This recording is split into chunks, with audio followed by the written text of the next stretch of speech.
निवेश holding pattern. नमस्कार दोस्तों, बात करते हैं आईडीएफसी फर्स्ट बैंक लिमिटेड की 47.5 का स्टॉक हो चुका है।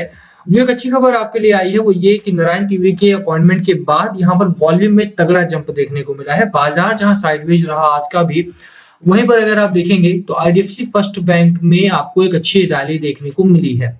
अच्छी रैली इन द सेंस कि इस हफ्ते में आपका रेंज बड़ा आया है। दूसरी बात की एक ग्रोथ पैटर्न भी आपका बन चुका है।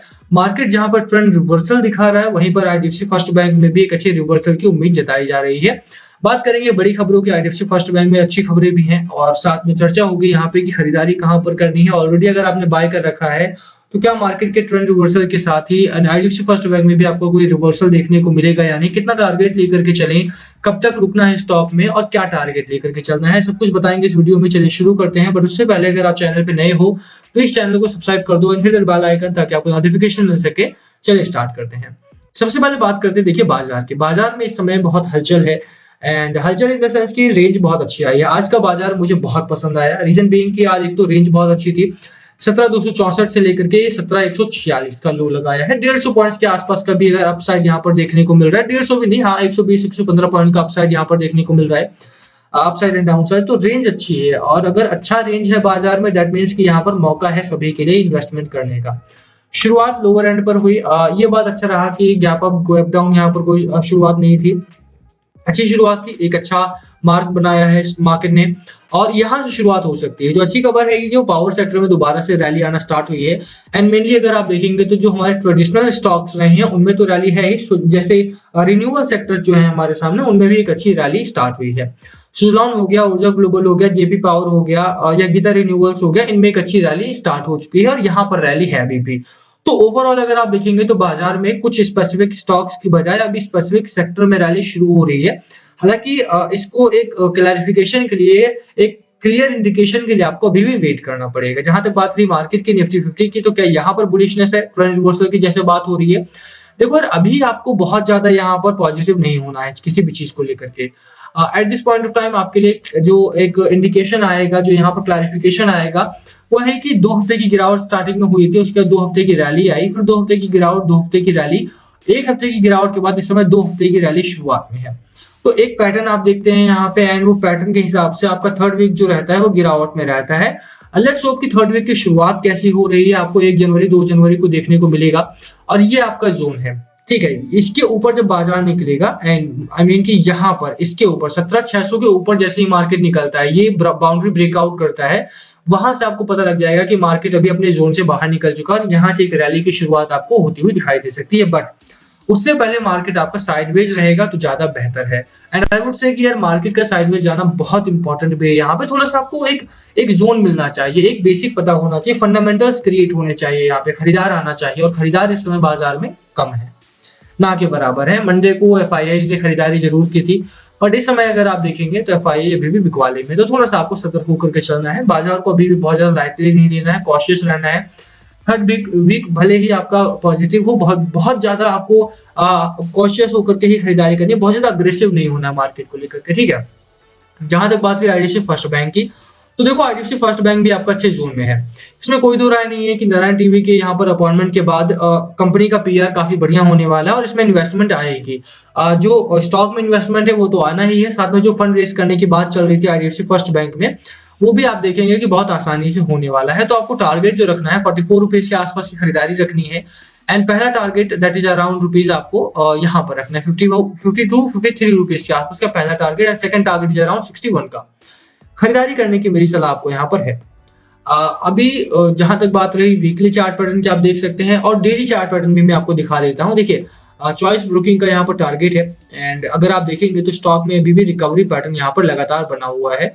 एक अच्छी बात यह है कि बाजार अभी भी रिस्पेक्ट कर रहा है ट्रेंड को, चाहे आईडीएफसी का ट्रेंड हो चाहे बाजार का ट्रेंड हो, तो बिल्कुल यहाँ पे इस लेवल को लेकर के खरीदारी पकड़नी है आपको और ये सपोर्ट मेंटेन करना है आपको।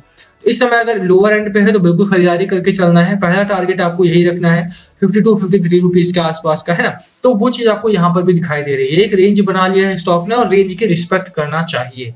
तो वही चीज आपको यहाँ पर मैं याद दिला रहा हूँ कि आईडीएफसी फर्स्ट बैंक में अगर आप खरीदारी करने जा रहे हो, रिस्पेक्ट द ट्रेंड और आपको पहला टारगेट जो रखना है वो पहला इसका रेजिस्टेंस ही रखना होता है। अभी के लिए अगर आप बात करो तो जैसे मैंने दोबारा मार्क कर देता हूँ, लोअर एंड पे आपको 43-44 रुपए, अपर साइड पे 52-53 का टारगेट यहाँ पर रखना है। And second target is around rupees 60 rupees के आसपास, 60-61 के आसपास का सेकंड टारगेट होना चाहिए। जहां तक बात रही टेक्निकल पैटर्न की, आरएसआई आपको 46 का है एंड मैकडी आपका स्ट्रांगली न्यूट्रल जोन में है। यहाँ से लगातार देखेंगे एक न्यूट्रल पैटर्न बना है और neutral pattern is the best. अगर मार्केट वॉलेटाइल है, आपका मार्केट आपका नीचे जा रहा है, तो neutral pattern is the best. And believe me, अगर आपका बाजार में किसी और स्टॉक को चुना होता आपने जो बाजार के गिरावट के बाद नीचे गिर रहा है, आप बहुत पछता रहे होते। बट ये साइडवेज जा रहा है, आप बोर हो रहे हैं, मुझे लगता है एक्शन नहीं मिल रहा है आपको, स्टॉक में एक्शन कम है यहाँ पे, बट स्टिल स्टॉक कम से कम आपकी कैपिटल को डुबा नहीं रहा है and that's the best thing. आपको अभी भी अगर लगता है कि स्टॉक आपका थोड़ा बहुत भी चलेगा तो बिल्कुल यहाँ पे होल्ड करके चलो। स्टॉक कंपनी दोनों बहुत गजब की है। साथ में अगर आप डिलीवरी की बात करो, भैया डिलीवरी इस समय बहुत अच्छी है। 21%, उससे पहले 12-13%, उससे पहले 15%, उससे पहले 17-18, 23-24%, उससे पहले 22-23% के आसपास की डिलीवरी है। एवरेज है। मार्केट जहां हलचल में है, मार्केट में एक्शन कम है, वहीं पर डिलीवरी परसेंटेज की अगर आप बात करो आईडीएफसी के, तो यहाँ पर डिलीवरी कम है, एवरेज है, बट दैट्स ओके। क्योंकि जैसा आपको पता भी है कि मार्केट का ही खुद का रेंज कम है यार, मार्केट में 100 पॉइंट्स के आसपास का रेंज आ रहा है इस समय भी, तो थोड़ा सा आपको यहाँ पर सब्र करना पड़ेगा। बट मार्केट जैसे ही एक बार मार्केट आपको ग्रो करना स्टार्ट करता है, वैसे ही आप देखेंगे कि आपको आईडीएफसी फर्स्ट बैंक में एक अच्छा लेवरेज देखने को मिलेगा। ठीक है, तो वो लेकर के चलना है। बाकी जहां तक बात रही कि इसके फंडामेंटल्स की, देखो अभी भी अगर आप देखोगे तो 54 रुपीज के आसपास का एवरेज ब्रोकर टारगेट है। जैसा मैंने भी बोला 53-54 के आसपास का टारगेट आपको पहला रखना है, तो 14-15% के आसपास का आपको एवरेज टारगेट यहाँ पर मिल रहा है। वॉल्यूम अगर आप देखो तो एवरेज वॉल्यूम में अगर आप बात करो, देखो कल ट्रेड हुआ था 24 मिलियन, उससे पहले 33-34 मिलियन, उससे पहले 35 मिलियन, उससे पहले 19-20 मिलियन, उससे पहले 16 मिलियन। आज का वॉल्यूम कितना है? आज का वॉल्यूम हाई वॉल्यूम का दिन रहा है, 53-54 मिलियन के आसपास का वॉल्यूम यहाँ पर आया है। जब हाई वॉल्यूम आता है तो एक साइन आ जाता है, एक इंडिकेशन आ जाता है कि नीचे अब स्टॉक में यहाँ से रैली शुरू हो सकती है। तो बिल्कुल मुझे लगता है कि यहाँ से आपको खरीदारी जो है वो दोबारा स्टार्ट करनी चाहिए। और जिस तरह के रिफॉर्म्स गवर्नमेंट ऑफ इंडिया इस समय करने जा रही है बैंकिंग सेक्टर में, बिल्कुल आपको कंसीडर करना चाहिए इस स्टॉक को। जहां तक बात रही देखो फंडामेंटल्स की, फंडामेंटली कंपनी स्ट्रांग है। 151 करोड़ का यहाँ पर नेट प्रॉफिट अनाउंस किया था कंपनी ने, 4880 करोड़ के आसपास का रेवेन्यू दिया था। मार्जिन बहुत ज्यादा वॉलेटाइल है, रीजन बीइंग कि एक तो 1500 करोड़ के आसपास का वोडाफोन आइडिया ने लोन चुकाया है, तो उससे इस क्वार्टर में आप देखेंगे कि इनका जो मार्जिन है वो थोड़ा सा बढ़ा हुआ आ सकता है।